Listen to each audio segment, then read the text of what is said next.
Hello, everyone. You're listening to Those Are the Girls with Mallory and Friends. I'm Mallory. And I'm her friend, Melanie. And we are changing culture and bringing back traditional values. Okay, everyone. I'm super excited to have my friend, Annie Fitzgerald, the founder of No Such Thing As Unplanned, her nonprofit. She's going to talk about it. First, let me give you some background on Annie. So I'm just going to read it, everyone. So that's why I'm looking down. Annie Fitzgerald was adopted from Russia when she was 6 months old. Growing up, she struggled with feeling like there was a plan and purpose in her life as she realized she was unplanned. After years of reflecting and healing, she came to realize that in God's eyes, there is no such thing as unplanned. She began to share her story and found many adoptees relating to it, and others were inspired. In March 2020, she founded No Such Thing As Unplanned, a platform where adoptees can connect, share, and find support in order to reach out and help other adoptees struggling through providing resources and by building up a community of adoptees to show that no adoptee is ever alone. I'm so sorry I butchered that. That was really good. When you sent it to me, to be honest, I couldn't read it at the time. But I love that. That's really cool, Annie. Thank you. I'm excited for you to share more about this nonprofit. And also, too, I'm excited for people who are going to listen that are adopted, for you guys to get connected with Annie and No Such Thing As Unplanned, because this stuff is really good and it's really important. I'm not adopted, but I'm sure there's so many people out there who have felt the same things you felt before. So before we get into that.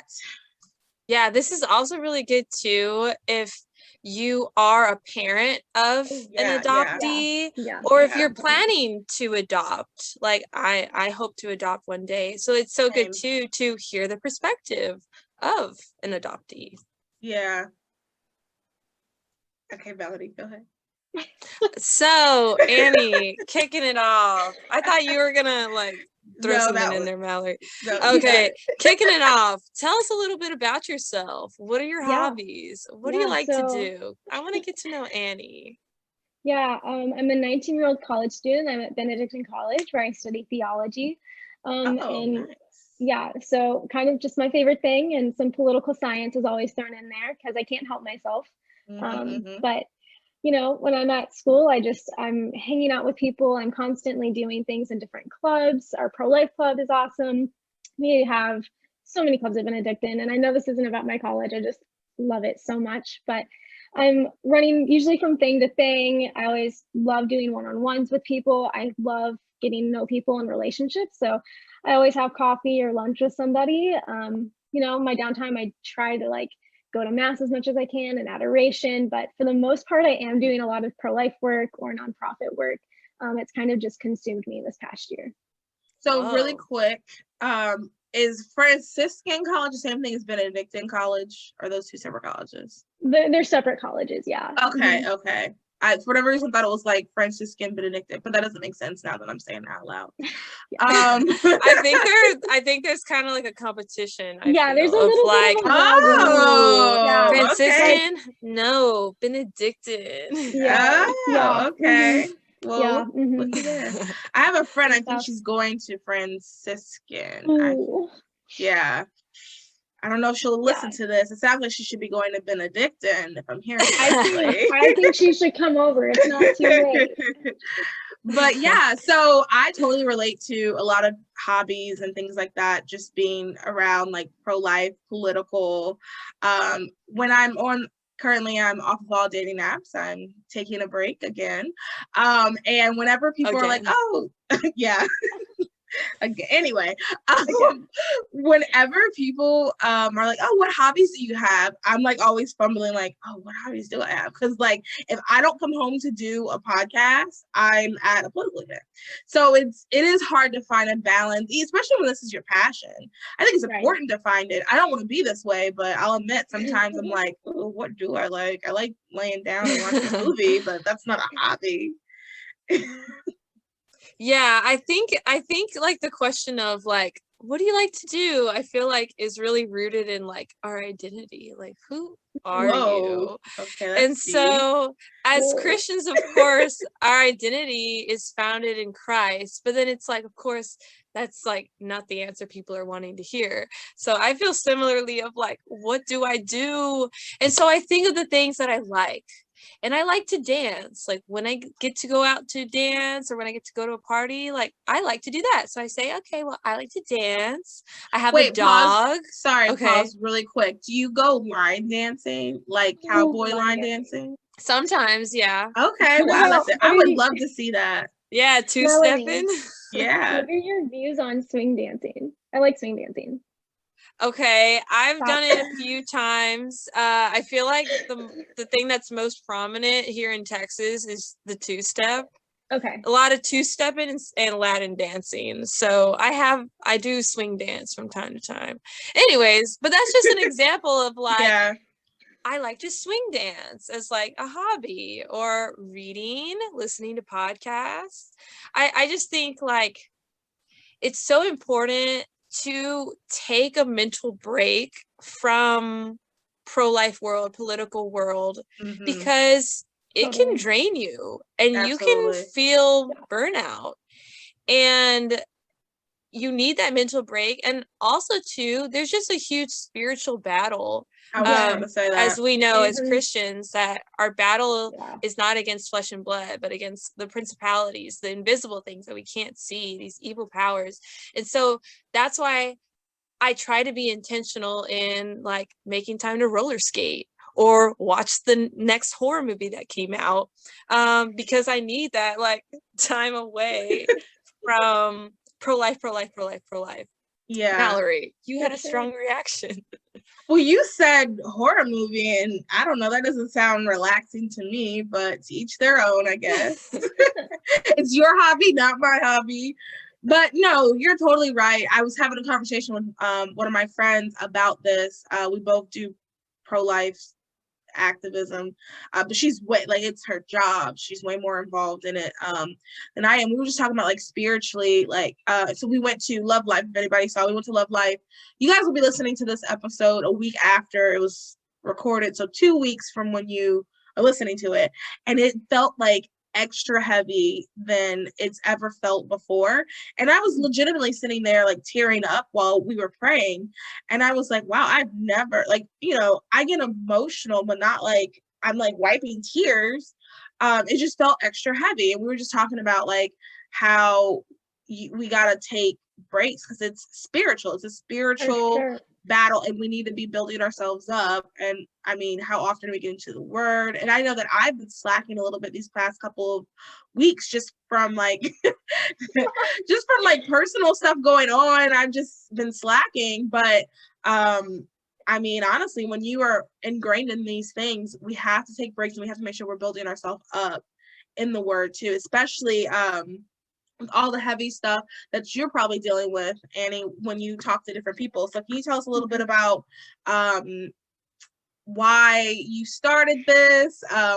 What was the word you used? Conviction. We want to hear what convicted you. Yes.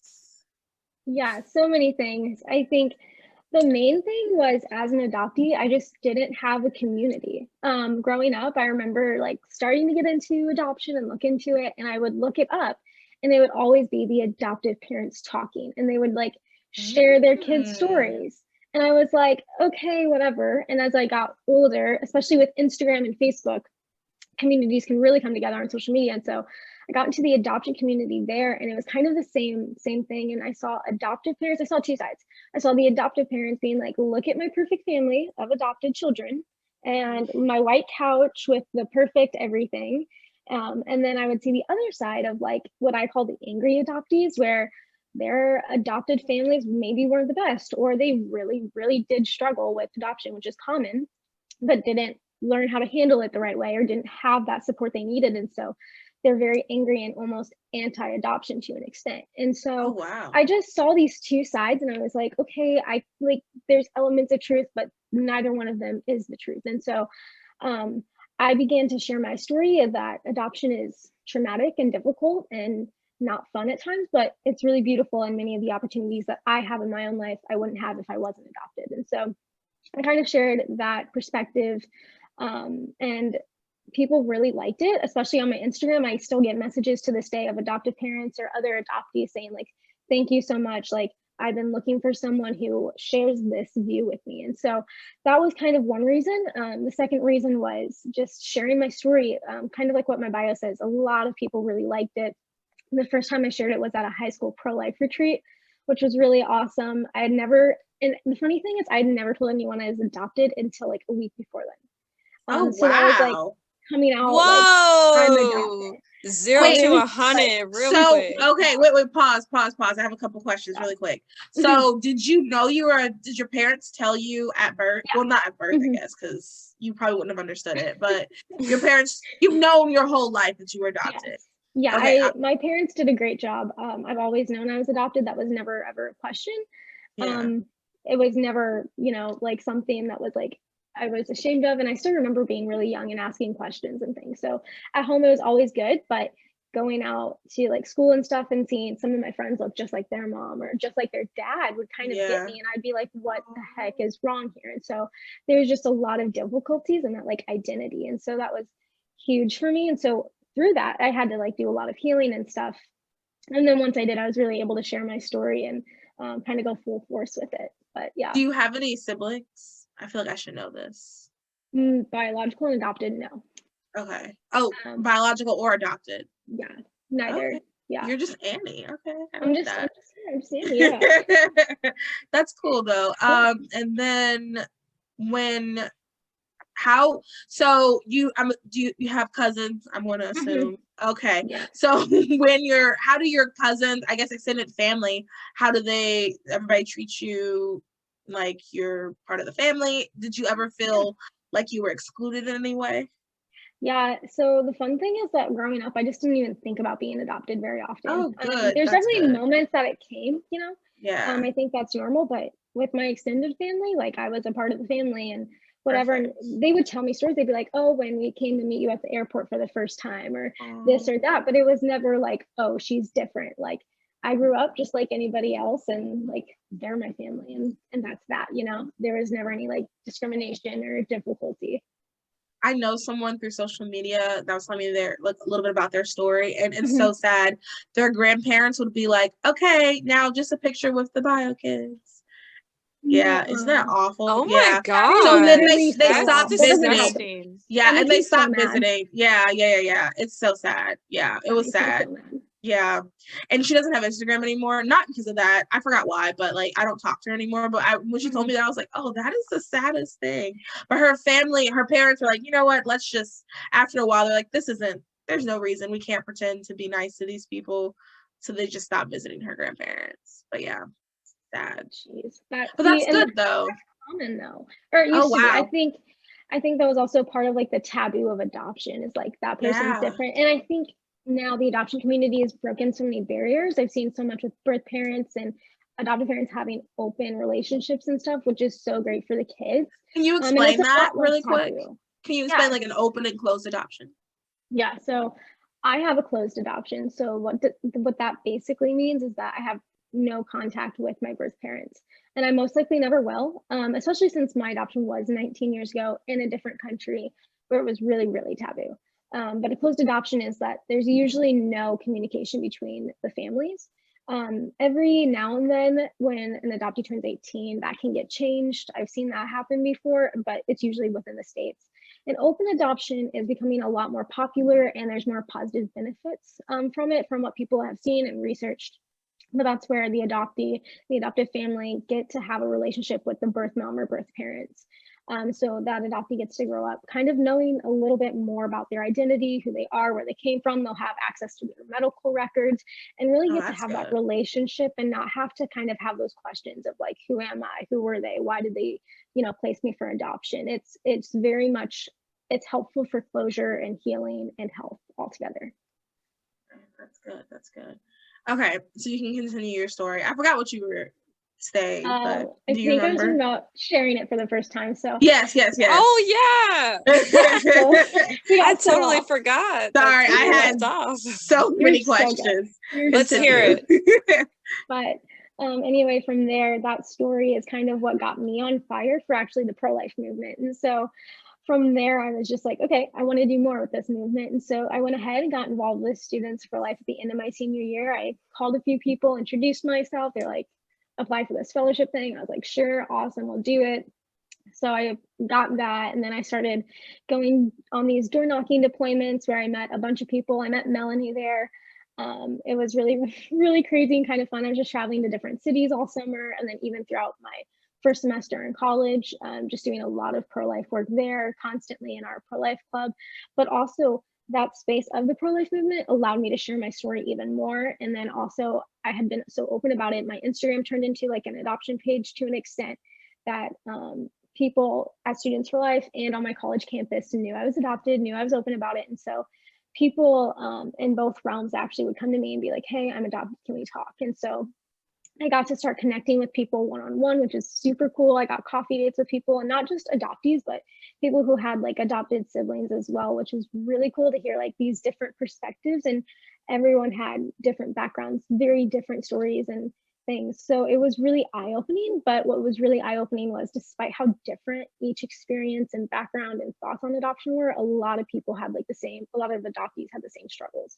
And so from there, I kind of was like, okay, I think I might be onto something. I had also at the time started a blog called No Such Thing As Unplanned, where I was kind of writing about adoption and the pro-life movement, as those worlds were kind of just intersecting for me. Started doing some more speaking, and I was writing a little bit for other websites. And January 2020, I got quarantined. And I was freaking out. I was like texting someone. I was like, I don't know what I'm gonna do. I don't know why God's making me do this. Like, I have to be in school. Like, this isn't working out for me. But it was so awesome that time, because that was when I was like, you know what, I want to start something. And so I FaceTimed a friend. His name's Braden Eckert. He's on Instagram. He's adopted out of foster I follow care. him. He's really awesome. So I got in touch with him and I was like, hey, I want to start something for adoptees. And so me and him got to work right away and started making up plans and making a team. And by March, we were like, let's just do it. And so I launched it that night. I had a Students for Life meeting with 400 donors, got to present it to them, which was crazy. It was super fun.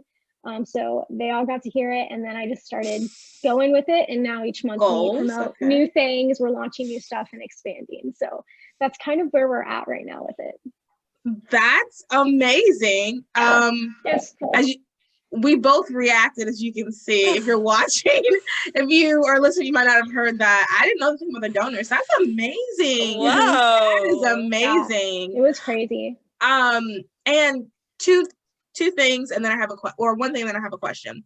The thing I want to point out is I love how you saw a need for something, you felt God's call, and then you just did it. I tell people all the time, just do it.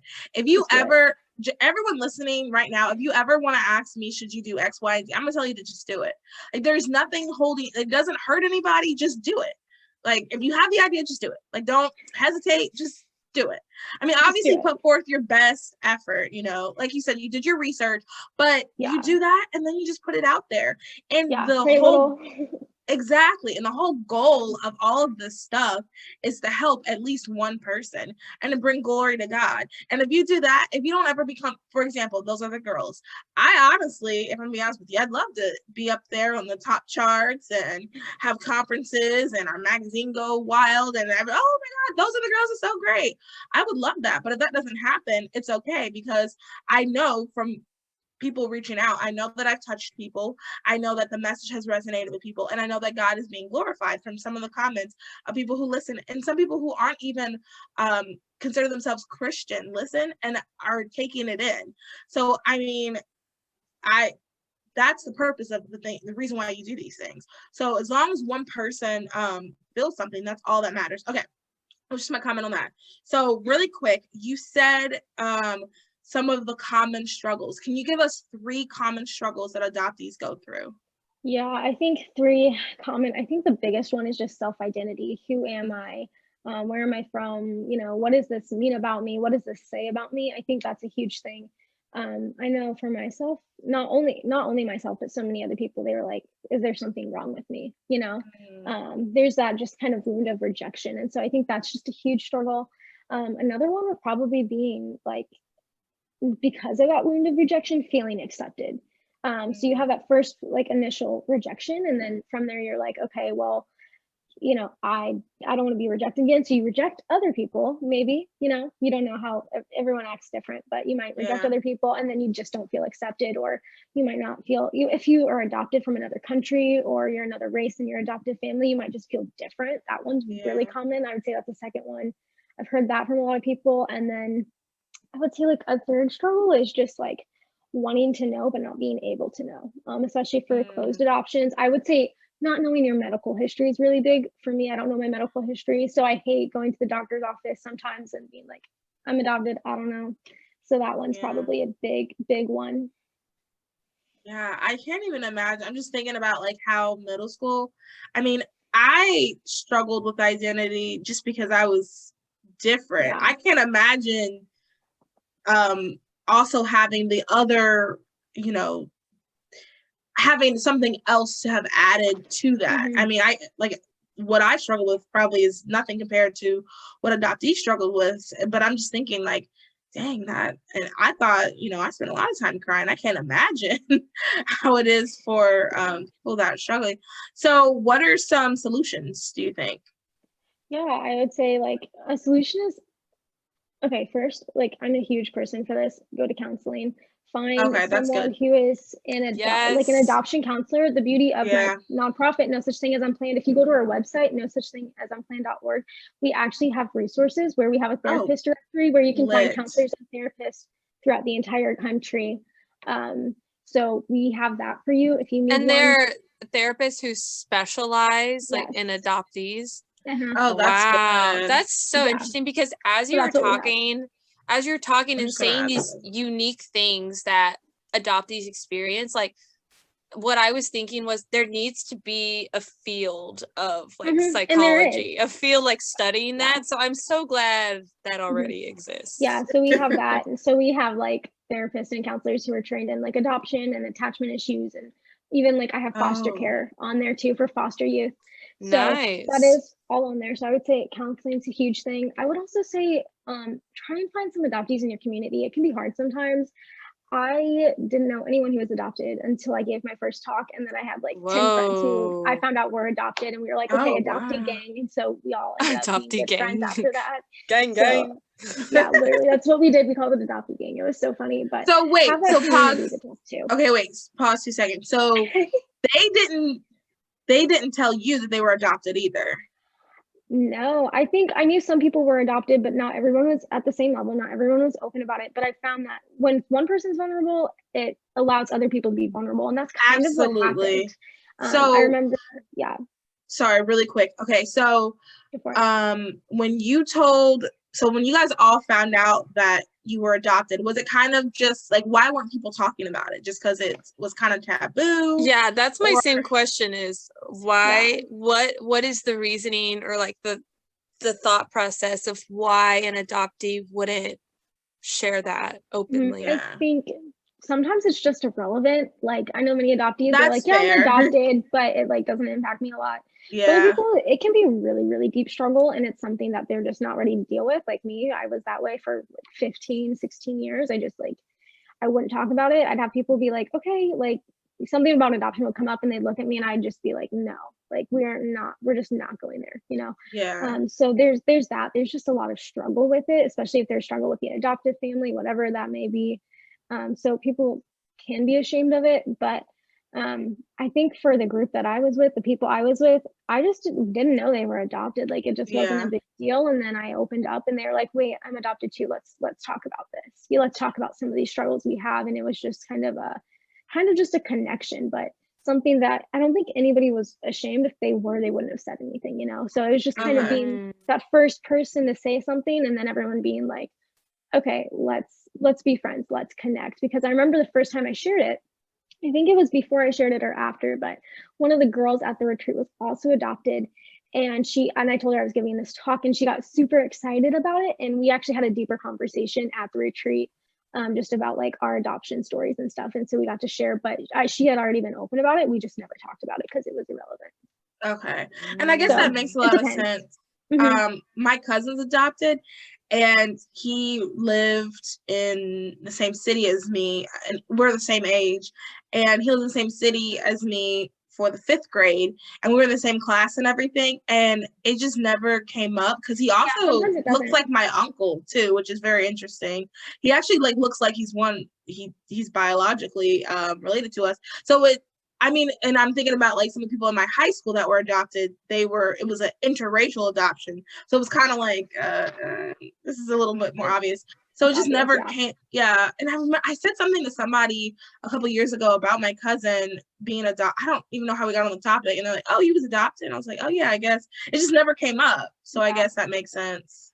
Yeah. And I think sometimes it's almost better when it doesn't come up, because I was talking to someone at a banquet, and he's an adoptive dad. And he was like, I even hate it when they say adoptive and biological. Like, they're just they're my kids. Yeah. So sometimes it's, because I remember even like if someone is like if my mom ever says like she's my adopted kid, like even that with me, I'm just like, heck, like I'm your kid, kind of a thing. So I like that. Sometimes it just doesn't matter. It doesn't really matter to an extent. Yeah. Okay. That makes sense. So you were saying the different solutions, which was counseling, right? Finding a support system, community. And then is there a third? Honestly, just healing. I say journaling is really good. I guess that kind of goes into counseling, but just writing, making sure you know your story is huge. I think we say that in the pro-life movement, like know why you're pro-life and everything like that. Like that'll inspire you. I think knowing your adoption story and everything you possibly can about your adoption, especially if it's closed, is just also super healing. So just asking your parents questions, it might be scary at first. You might not want to, but they most likely want to share that with you. They don't want to keep it from you, but you do have to ask and take that like initiative. So yeah, I would say like those are the 3 things, at least in my life, that have been the most healing. And then for me, not everyone's called to it, but for sharing my story constantly and turning it into what I have my nonprofit now, just sharing my story a lot has also been healing, but not everyone is called to that. Yeah. But I think if you are called to do that, it's really good to talk to people who have. So I know Annie is a great resource. I don't know what just happened there. Annie's a great resource if you want to work on sharing your story, or you just need someone to talk to. Man, this is good. I'm trying to think of another question I had. Yeah, I have a question. Oh, go ahead. Can you share, and I hope I'll word this okay, but like how being adopted has influenced your perspective as a pro-life person? Like, can you explain good question, Mel. how the two like intersect and intertwine, and how it's just how has that made your perspective unique, and how that can influence other people? Yeah, so my adoption and the pro-life movement really go hand in hand for me, because the movement, abortion just made me mad right off the bat. I didn't even think about my story. But once I shared my story and realized it was a pro-life story, that's when I really got excited for the pro-life movement, because I was like, hold up. I really like, it's, so easy. I think adopted people are obviously, their birth parents are usually not in a good spot. But, like, to be honest, in a happy world, in a perfect world, adoption wouldn't need to exist because every parent would be able to take care of their own child. But if an adoption, like if a birth parent can't keep their child and they have to place them for adoption because they're not emotionally ready or financially ready, which is the case with my birth mom, adoption is really, really great. And so I realized that my birth mom had 3 options. The first one would have been an abortion, and I wouldn't be here right now. The second thing that she could have done was keep me and say, like, I don't care what kind of life this kid has, like, she's mine, like, she's not leaving, like, she's mine, kind of a thing, and be kind of selfish in that. But what she did was the most pro-life thing that she could have done, the hardest thing she could have done. But she chose to carry me for 9 months, give birth to me through all of that pain, and then kiss me on the head and say goodbye and place me for adoption, so I could not only have a life, but a good life. And so I think that's such a pro-life answer to a really difficult circumstance and struggle. And so just the fact that I could have been an abortion is huge. And that's something that really came through my mind as I was getting into the movement of like, well, she was financially unstable. She didn't have a good, like, significant other. She didn't have a lot of support. And what is that? Like, those are the lies that the abortion industry tells women to get abortions. This is exactly their narrative of like, you don't have any of these things. And I talk about it a lot. I just had an Instagram post about it of my birth mom defied all of that. So don't tell me those are reasons to get an abortion, because they're not. You can get help. There's so many resources. Students for Life has resources. There's resources all over Instagram. I know Melanie always has like really awesome resources that she shares to get help. There's pregnancies resource centers, all of those things. And so adoption is a pro-life option, period. Oh, that's beautiful.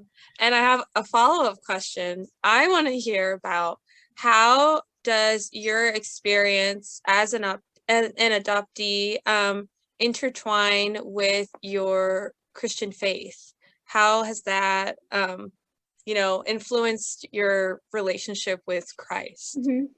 Honestly, it hasn't. I think, granted, I could have been in a different family and they may not have raised me in a Christian home or whatever, but like my adoption just doesn't come up when I'm praying to God. I mean, I think there's struggles I can always work through with God when it comes to that, pray for that healing. But if I wasn't adopted, if I was in the same family and let's say I was born biologically from my parents, I think my faith would have been the same. I just wouldn't have a story to tell. That's just my thought. I don't think, and people always ask me where like identity plays a part with adoption. They're like, how do you view your identity? And I'm like, as a child of God, like, ooh, I like that. Good answer. I'm not adopted. That's why I don't have adopted in my Instagram like handle or bio. It's like, I'm a child of God and this just happens to be my story type of thing. I love that, Annie. I love that. That's good. Thank you for good. That.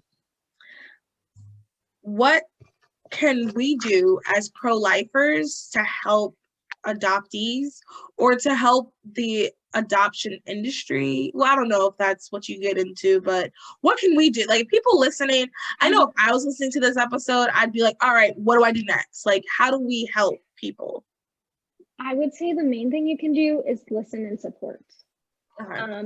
The best thing you can do is learn from adoptees. So I know Brave Love is an awesome website. They share stories from all of the triad and adoptees. I've written for them before, but they are a great site to go to. No Such Thing As Unplanned. We're working on more and more blogs where people share their stories of specifically purpose and healing, finding that purpose and healing, but learning from adoptees. What should I say? What shouldn't I say? What are those myths that are obvious? What are those myths that people still like widely believe? How can I help you in your journey of healing or finding your self-identity? Like, what can I do for you? I think that is the best thing you can do, is just learn from that person. It's almost like I'd equate it to learning a language. It's best to go get immersed in that language. You learn it best that way. You're not going to learn from reading. You can learn some statistical stuff from like websites on adoption, but you're going to learn best from those who are affected by adoption, who are in the triad, whether that's adoptive parents, birth parents, or adoptees. I would say listen, learn, ask what that person needs. Each person's individual, so I can't speak on every single adoptee, but finding those adoptees in your life and reaching out your hand, especially if you know they're struggling. Don't be afraid for that nudge to say, hey, I'm here for you if you ever want to talk. Here are some resources. My other friends adopted, if you guys ever want to connect. That, I love connecting with adoptees. That's my thing. So just being there for them is really the best thing you can do. Listening and supporting. That's my answer. Annie, you said something I really liked about language, knowing what to say and what not to say. I know with Students for Life, one thing that I learned from them was to say placed for adoption instead of given up for adoption. Do you have any other examples? So all us other girls can know different language around adoption, how to talk and about it. I'll put this in the blog. Okay, definitely. Go ahead. The language we've used this entire podcast has been fantastic. So a huge thing that we've been saying is biological and adopted children. A huge thing that people tend to say is like, oh, this kid's adopted and this is like a child of your own. Do you see that? Like that's like a huge thing. So always, like, if you're gonna talk about biological children, say biological children. It's kind of similar too as like, don't say real parent, say birth parent or adoptive parent or biological parent, whatever it is, like specify what you mean, because in my book, all parents are real parents. And so and also just to say like real parent kind of takes away from the other one, no matter like which parent you're talking about. So I always say, make sure you say like specify which parent, birth parent or biological parent. Placed is a huge one. Melanie, you hit on that. And then for birth parents, from what I've learned in the birth like mom community, is when a woman is pregnant and planning on an adoption, don't say birth mother, say expectant mother. Okay. She might choose to change her mind. She's not a birth mom yet. So saying expectant mother and treating her as she is the mother that she is, treating her like that she's not just some business, she's not whatever, just there to, have children and give them away. That's not it. And then I would say like the last one is a kind of controversial one. Some adoptees like it, some don't. And it's saying, don't say gotcha day. It's saying, okay, I was going to ask you about that. What does that mean? Gotcha day? Gotcha day is usually the day you're adopted. Yeah. And so you've never seen like, Jessie, the show Jessie on Disney Channel? Yeah. Yeah, they have a whole Gotcha Day celebration on Jessie. For okay. You said the girl's name. You said Jessie, and my mind went to Good Luck Charlie. That's where my mind went, and I was like, you're like, who was adopted? Hey, Jessie, that show. Now okay. I gotcha. Where the kid, just one little gripe about that show. The Indian kid called his parents Mr. and Mrs. Mommy and Daddy, and I thought that was so stupid. I don't like that. He's not like, he's weird, but not that weird. I did not like that. That annoyed me. That's cringy. Yeah, but cringe. Anyway, Gotcha Day. You're against Gotcha Day. Yeah, I'm more or less. I don't necessarily care that much, but here's the reason why. Yeah, tell us why. Gotcha Day is usually the day you're adopted, and it's the day that your family will like celebrate that day, but it's like, oh, I got you. But you don't just get you can get a t-shirt, you can get a cat, you don't just like get a kid kind of a thing. Okay. That's almost kind of like demeaning to an extent, or like lesser than, I guess. It's like, also it's kind of like the thing of like, you don't say give up, you say placed, because you give up a t-shirt, you give up a slice of pizza, a seat on the bus, but you don't give up a kid. A kid is way more than that. It's kind of the same thought with Gotcha Day. You don't just get a kid because you feel like getting a kid type of thing. So people have now been kind of like, say, Family Day, and it's all inclusive to the extent of like birth parents too, and you can honor the birth parents whether you know them or not, and the adoptive family. So it's just kind of like a family day to celebrate your adoption day and you belonging into the families. Nice. Okay. Kind of so it's not a wrong or taboo to celebrate that day. It's just the language around that day. Yeah. Gotcha. Yeah. So you just said gotcha. That was not intentional. The first gotcha was. So a question kind of about that. How much attention so eventually I would like to adopt. In my 30s, unless I get married soon, and then we'll do it as soon as possible. No, I'm just joking. Well, I'm not really joking. Anyway, I eventually would like to adopt. And I'm just curious, and I'm sure people listening are too, how often should you bring it up? Like, I'll just use myself, for example. I, as like a Black person, I also I'm weird with bringing up race stuff. So I don't know, not weird, but like, I don't bring it up as often as possible. I know some people are like, hi, I'm Black, and then they tell you their name. I'm not like that. I'm just like, I'm Mallory and blah, blah, blah, blah. Oh yeah, and I just happen to be Black, as opposed to like it being the whole thing. So how often should you bring up to your child? So like, let's say I adopted a child from Mexico. Do we go to or would it be okay if we went to all these Mexican festivals? I had her have a Spanish teacher, and we would dress up, like, how often should you bring it up? And like, I guess what's the line between like embracing their culture? Because I don't want to like overdo it. Like, let's say I like adopt someone from Mexico, and then, we start becoming people. I don't know what I'm trying to say. I want to hear the answer to this. Tell us, Annie.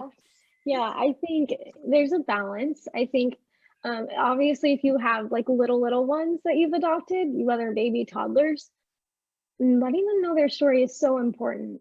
So just, teaching those kids their story like you would teach it anyway else. I remember when I was growing up, my parents had a bunch of like children's books on adoption. And so I kind of learned through that. Yeah. And then as I got older, it was not necessarily talked about as like a secret, but it was talked about when it was brought up. So like during our family day, we would talk about it. If I had questions, we would talk about it. It was just kind of, it was what it was. It wasn't like, okay, what do we need to do to like celebrate your culture or anything like that. It was just there. Like I just knew. And like even my mom, even today, like in our house, we have like these little Russian boxes that she got from over there. And that's like a reminder. And I think we have some like Russian poetry books. And like when I was little, they had these Russian nesting dolls things, like toys. I think people have seen them where it opens up and they're smaller ones. I still have one in my room just for the heck of it. And so I just grew up with kind of a little bit of Russian culture. I know my mom taught me a few words here and there. I don't know any, so don't ask. I don't remember. But just kind of growing up, just knowing about Russia and about my adoption story just a little bit was just enough for me personally. I never asked that many questions. I did here and there, but it was just part of my life and part of my story. They never really overdid it. It's not like a huge conversation I have now with them. But it was when I was younger, when I was curious and needed to learn that stuff. I needed it for me and for healing and things like that. I think that's important. So just teaching it like you would teach anything else, really, especially when they're younger. If they're older, they know they're adopted. I think it's pretty simple. It's not something to overthink or ever worry about if you're thinking about adopting in the future, or if you're raising little kids that are adopted now. It's just something that just making sure they know their story and making sure they know that it's okay to be adopted and that there's nothing wrong with it. There's nothing wrong with them specifically. Just kind of letting them know that adoption's okay, and it's more than okay. It's a good thing. Even though like the story might be a little bit harder to hear, and obviously telling them their story where like, when they're mature enough, age appropriate. Exactly. Mm-hmm. I like what you were saying about healing, because in my head I was like, I'm going to adopt a bunch of children and they will not have a single trauma. They will be completely healed. I will have little perfect kids that will know their history. But like the reality is like, no matter what, they're going to need healing. And I like that you keep saying that. So I think that also makes it very realistic. Because I do think we have, especially those of us in the pro-life movement who want to, I don't know a single person in the pro-life movement that does not want to adopt eventually. So I do think sometimes we romanticize adoption, especially when you see on TV, like, oh my goodness, Instant Family, love that movie, cried like a baby. And I think like we kind of romanticize it when the reality is we don't really know how it's going to be, and no matter what, the child is going to be healing. Exactly. So really quick, what are two or three myths that people have about adoption that you want to crush really quick? Oh, let me think. There's so many. I think like one of the myths is that like your kid will be super like behaviorally bad. That's like a thing. Like your kid won't be able to form like good secure attachments, or they'll act out a lot, which isn't completely false. There is parts of that, that's part of my story.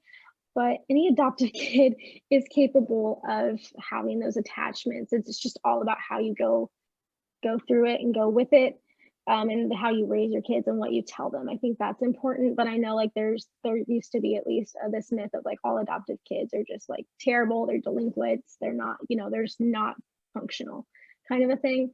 Another one is myths about how long adoption will take. People will be like, oh, it takes like 10 years to adopt a kid. I've heard that one. It can take years, but I think usually minimal wait time can be like 24 months, which is 2 years. So it is a lengthier process, but it's not as long as people would say or like think it is. And then I think another myth, I don't know. There's a lot of different myths of like how kids are going to act or how they'll be perceived. I think a lot of the myths are very old fashioned. I'm going to say that right now. A lot of them are old fashioned. A lot of the newer adoption communities and things we have now in place, what we've learned through research, has kind of smashed most of them. But I do see some here and there. But I think a lot of it has more or less gone away. But I know the length of time, how much money it would cost is also another thing. I don't know specifics. It depends on how you adopt, where you adopt, things like that. But I know those are kind of myths that are worth looking into because they're usually not true what those are. I have another myth I want to add that I learned. In my pro-life club, we had an adoption agency representative come give a talk. And one of the myths that she busted was what you often hear from pro-abortion supporters, that there's just so many children waiting to be adopted and not enough people willing to adopt. Oh, that one's huge. Yeah. Yes. And I remember, I don't remember the stat, the ratio, but she had said for every one child waiting to be adopted, that there's like several sets of adoptive parents. Yeah, 36. Oh my gosh. Wow. That is bigger than the number I was thinking in my head. Waiting to adopt. And so, yes. What's the holdup? Oh, I guess you got to make sure they're decent people though too. So I do appreciate, because I know foster, like you have to go through a lot to do foster care, and I appreciate that because there's some flaws in the foster care system. But at the same time, kind of like right, a little bit more than some. But at the same time, it's like, oh come on, like there's kids waiting. There's kids who want the mommy and daddy. But okay, I did not know that. I thought. Yeah, that was a good one. Totally yeah. I think the myth of like, oh, there's just so many kids waiting is because of that like minimum 24 months that you just said. And so then the pro-abortion people are like, but they're waiting for so long. It's like, yeah, but that's just a part of the process, you know? Yeah. Maybe that's how. Well, I'm out of questions. Mel, do you have any questions? I'm also out of questions. Okay. Well, Annie, I want you to tell everybody where to find you, where to find No Such Thing As Unplanned, how to get in contact with you, because I am sure, well, I'm going to share this in a bunch of pro-life groups that I'm in, and I'm going to share it in a few other like kind of political stuff I'm in, just because I think this is really good information, and you never know who is adopted or who wants to adopt, and this is really good. And I mean, I love the community aspect of this. People need community, and for all of the things, when you say your name and then there's different, not attributes, what would this be, like different, it's not your character, like different aspects of you, there's subgroups for that, and like you can learn more about who you are, and I think that's important facing this world. Anyway, Annie, go ahead and tell us about how to get in contact with you. Yeah, so I'm on Instagram at the Annie Fitz. My DMs are always open. I get a lot of DMs from like adoptees and birth parents, like I said earlier. So I always make sure to answer those within 24 hours. You can get a hold of No Such Thing As Unplanned on nosuchthingasunplanned.org, or on Instagram, it's just No Such Thing As Unplanned. It should come up. You can always DM those. You can contact us through our website. For the adoptees, if you are in a place of healing, of knowing who you are more than welcome and asked to write a blog for us to kind of create more community. And then also kind of a little plug, but later on, either later this summer or early fall, we're going to start our adoptee support calls where we'll have support groups through Zoom. We have trained professionals and counselors as well. So get in contact with us. We're going to put some more information up on our site really soon about that, so adoptees can hop on and everything. We're kind of working through structuring things right now, but that should be coming really, really soon. So that will really create a community. And if you're looking for community, just reach out to me on Instagram. I will tell you people to follow, people to reach out to. I will get you connected with anyone you want. But yeah, that's where you can kind of find me. And if you really want to, you can also email me at my work email, Annie@nosuchthingasunplanned.org as well.